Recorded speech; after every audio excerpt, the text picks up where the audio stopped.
আসসালামু আলাইকুম স্যার। ওয়ালাইকুম আসসালাম। স্যার কেমন আছেন আপনি? ইনশাল্লাহ ভালো। আজকে আমরা কি শিখব? আমরা আজকে শিখব আমাদের পঞ্চম পর্ব।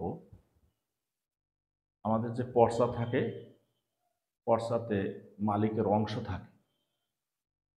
অংশ থাকে একটা হাজার পদ্ধতিতে থাকে বর্তমানে, আর সাবেক আছে আনাগোন্ডা করাক্রান্তি তীর এই পদ্ধতিতে।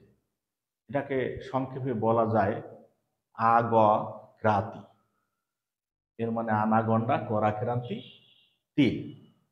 তাহলে এই আমরা সাধারণভাবে টাকার নোট যেভাবে বিভিন্ন অঙ্কের আছে, 1000 টাকার নোট, 500 টাকার নোট, 200 টাকা, 100 টাকা, সেইভাবে আনাগোন্ডা করাক্রান্তি এই মোট সমস্ত জমিকেই ভাগ করা হয়েছে। আমরা আজকে শুধু শিখব যে মোট জমিকে কতটা ভাগে ভাগ করা যায়। এই যে আমরা একটা লিখবো, এটাকে বলা হয় 16 আনা। 16 আনা বলতে এক মালিকের যত জমি আছে সেটাকে 16 আনা বলা হয়। তাহলে 16 আনা কি হয়, আমরা লিখতে পারি এই 16 আনা সমান সমান এক সম এক সমস্ত। এখন এইভাবে যদি লিখি 16 আনা সমান সমান এক সমস্ত, এখন আমরা বলতে পারি তাহলে কি কি ভাগ করছে, আনা, গন্ডা, করা। তাহলে আমরা ভাগটা দেখাই, আনা, গন্ডা, করা, ক্রান্তি, তিল। এই 5 ভাগে ভাগ করা হয়েছে। কি কি? আনা, গন্ডা, করা, ক্রান্তি, তিল। এখন আমরা জানবো যে কত আনায় এক সমস্ত?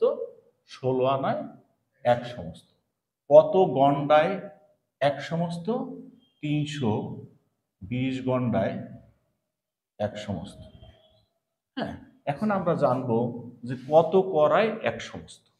কত করায় এক সমস্ত এটা জানতে হইলে যে বিষয়টা নেওয়া যায়, যেমন মুখস্থ যদি কারো না থাকে তাহলে 320 গন্ডায় এক সমস্ত 4 করায় যদি 1 গন্ডা হয় তার গুণ চাই, তাহলে 1280 করা সমান সমান এক সমস্ত। তাহলে কত ক্রান্তিতে এক সমস্ত, এটাকে যদি আমরা 3 দিয়ে গুণ দেই তাহলে হবে 3840 ক্রান্তি সমান সমান এক সমস্ত। কত তিলে এক সমস্ত, এটা যদি আমরা 20 দ্বারা গুণ করি তাহলে আসবে 7600,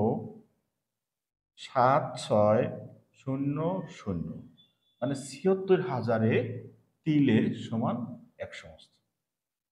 তাহলে আমরা কি করলাম যে প্রত্যেকটা এককে সমস্তে রূপান্তরিত করলাম আজকে।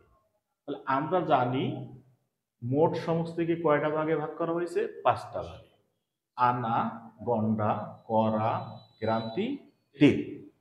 তাহলে 16 আনায় এক সমস্ত, 320 গন্ডায় এক সমস্ত, 1280 করায় এক সমস্ত, 3840 ক্রান্তিতে এক সমস্ত, 76,000 তিলে এক সমস্ত। এটা আনাগন্ডা আমাদের আজকের শুরু। এর পরবর্তী পর্বে আমরা আনাগন্ডা লেখা, আনাগন্ডা কিভাবে পড়তে হয়, এই বিষয়গুলো শিখব। সবাইকে ধন্যবাদ।